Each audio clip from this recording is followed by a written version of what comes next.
ከረጅም ጉዞና ስደት በኋላ እናታችን ቅድስት አርሴማና ሌሎችም ደናግል መነኮሳት ወደዚህ አሁን ወደሚገኙባት አርመንያ ደረሱ። በአርመንያም በሚገኘው በዚህ አካባቢ ኑሯቸውን አድርገው እያለ ነበር አንድ ሌላ አሳዛኝ ክስተት የተከሰተው። ይኸውም ከጊዜ በኋላ ነበረ ንጉሥ ዲዮቅልጥያኖስ አርሴማና ሌሎችም ደናግል መነኮሳት ከዚህ ከጣሊያን ሮም ሸሽተው አርመንያ መግባታቸውን ያረጋገጠው። በዚህ ጊዜ በእጅጉ በመቆጣት በወቅቱ አርመንያን ይመራ ለነበረው ለንጉሥ ድርጣድስ መልእክት ይሰድበታል። አርሴማ የምትባል ሴት ከኔ ሸሽታ ወደ አንተ መጣለችና ላክልኝ ሲል ነበር ለንጉሥ ድርጣድስ መልእክቱን የሰደደለት ንጉሥ ዲዮቅልጥያኖስ። ነገር ግን የሆነው ሌላ ነበር። አርሴማን አስረህ ላክልኝ የሚለው የንጉሥ ዲዮቅልጥያኖስ መልእክት የደረሰው በወቅቱ አርመንያን ይመራ የነበረው ንጉሥ ድርጣድስ። መልእክቱ ከደረሰው በኋላ ለመሆኑ ንጉሡ እንዲህ አብዝቶ የወደዳት ምን አይነት ሴት ብትሆን ነው ሲል መልእክተኞቹን በከተማው ሁሉ አርሴማ የተባለችውን ሴት ፈልገው እንዲያመጡለት መልእክት ይሰዳል። መልእክተኞቹ ከብዙ ፍለጋ በኋላ እንዳገኟት ለንጉሱ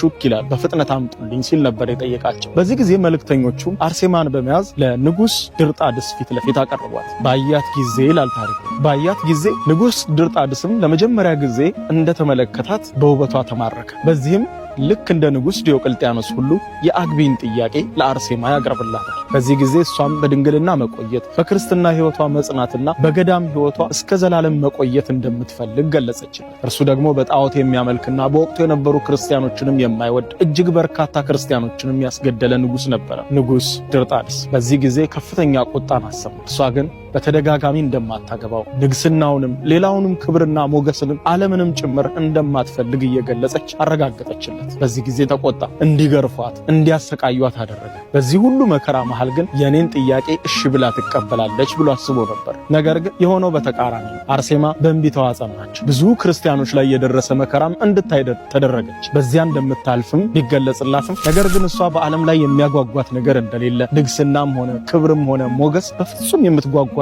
ነገር እንዳልሆነ በገዳማዊ ሕይወቷ ጸንታ መኖር እንደምትፈልግ ደጋግማ አረጋገጠች። በኋላም የተከተላት ከፍተኛ ግርፋትና ስቃይ ነበር። ያን ሁሉ ተቋቁማ በእንቢታዋ ጸናች።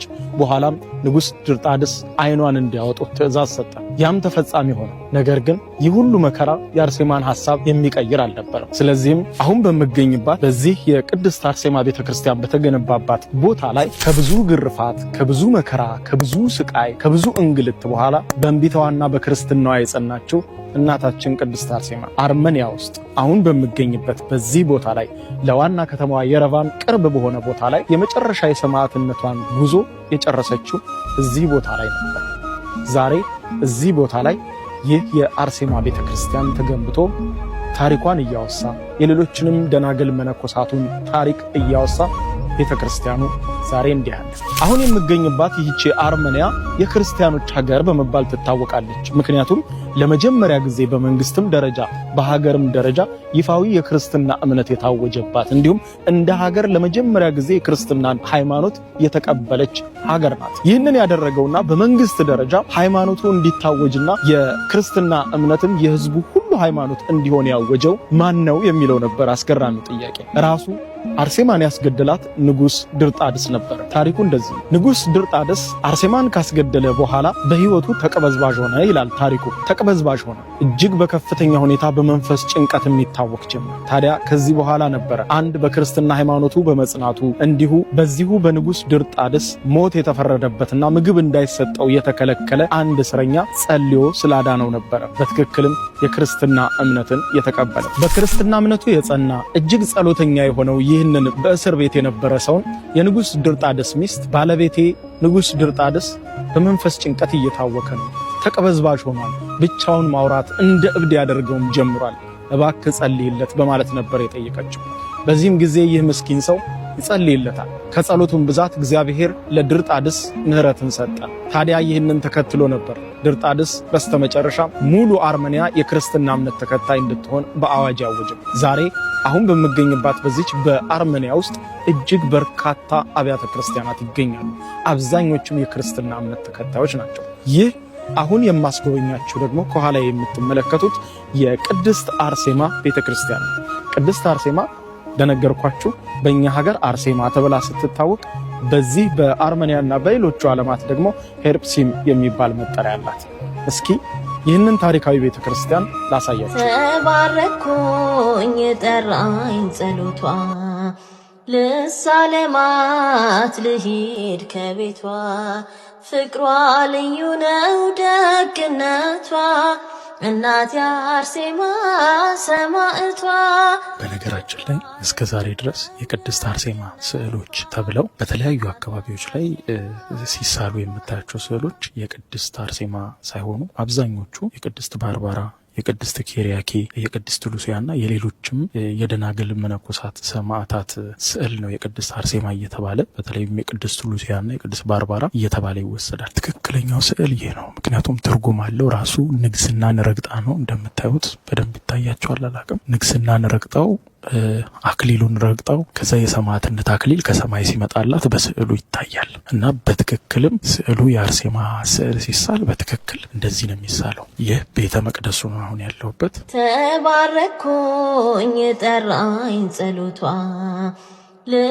ልሳለማት ልሂድ ከቤቷ ፍቅሯ ልዩ ነው ደግነቷ እናት አርሴማ ሰማዕቷ ፍቅሯ ልዩ ነው ደግነቷ እናት አርሴማ።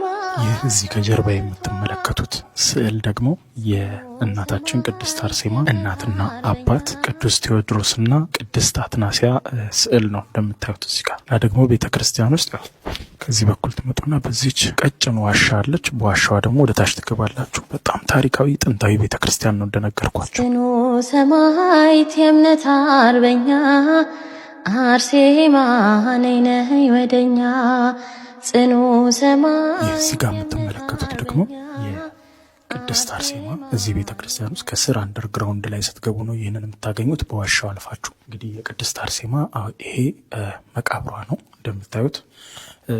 በወቅቱ ቤተክርስቲያኑ በተቆረቆረ ጊዜ የቀረ ቅሪተ አካሏን አሰባስበው ልክ እንደዚህ መቃብር በማኖር ልክ እንደዚህ ማስታወሻ አስቀምጠዋል ማለት ነው። እዚህ ቦታ ላይ አርመኒያ ስትመጡት ከምታዩት ነገር አንዱ ይሆንና እዚች ቤተክርስቲያን ውስጥ እንደዚህ ተደርጎ ማስታወሻ ተቀምጧል። እዚህ ጋር እንግዲህ ስትገደል ያን ጊዜ ሲወግሯት፣ እሷ ግን ወደ ሰማይ ስትጸልይ የሚያሳይ ነው እንደምታዩት። እናት አርሴማ ሰማዕቷ። ይህ እዚህ ጋር የምትመለከቱት ድንጋይ ደግሞ እናታችን ቅድስት አርሴማ በድንጋይ ተወግራ ስትገደል ከተወገረችባቸው ድንጋዮች የተወሰኑትን በመልቀም ለማስታወሻ እንደዚህ አድርገው አስቀምጠውታል። እና የምታዩት ሌላኛው ነገር ይህ ነው። ሰማዕትነትን የተቀበለችው እንግዲህ አንድም በእነዚህ ድንጋዮች ነው፣ በመስታወት ውስጥ ተደርገው ተቀምጠዋል። እዚህ ጋርም የምታዩት ስዕሉ እናታችን ቅድስት አርሴማን በድንጋይ ለመግደል ሲወጉራት ነው የምታዩት። እዚህ ጋርም ድንጋዩ ለማስታወሻነት ተቀምጧል። የተወሰኑ በወቅቱ የነበሩ ሰዎች ይዘውት ከነበረው መካከል የተወሰነው ድንጋይ እዚህ እንዲቀመጥ ተደርጓል ማለት ነው። እንደምታዩት በጣም ታሪካዊ ነው፣ በጣም ጥንታዊ ነው፣ በጣም አስገራሚ ነው። በእውነት እጅግ በጣም ደስታ ተሰምቶኛል። እግዚአብሔር ይመስገን። እዚህ ቦታ ላይ ራሴ ማግኘት ለኔ በጣም በጣም ትልቅ ነገር ነው። ጽኑ ሰማዕት የእምነት አርበኛ አርሴማ ነይ ነይ ወደኛ ጽኑ ሰማዕት የእምነት አርበኛ አርሴማ። እንግዲህ ይህንን ይመስላል። ክቡራን ተመልካቾቼ እዚህ ቦታ ላይ ተገኝቼ ከአንድም ሁለት ሀገር ረግጬ የእናታችን ቅድስት አርሴማን ታሪክ እንዲህ ባለ መልኩ ስላቀረብኩላችሁ እጅግ ደስ ብሎኛል። እንዲሁም በሕይወት ዘመኔ እመኘው የነበረውንና እንዲሁም ይህንን ታሪካዊና ጥንታዊ የሆነ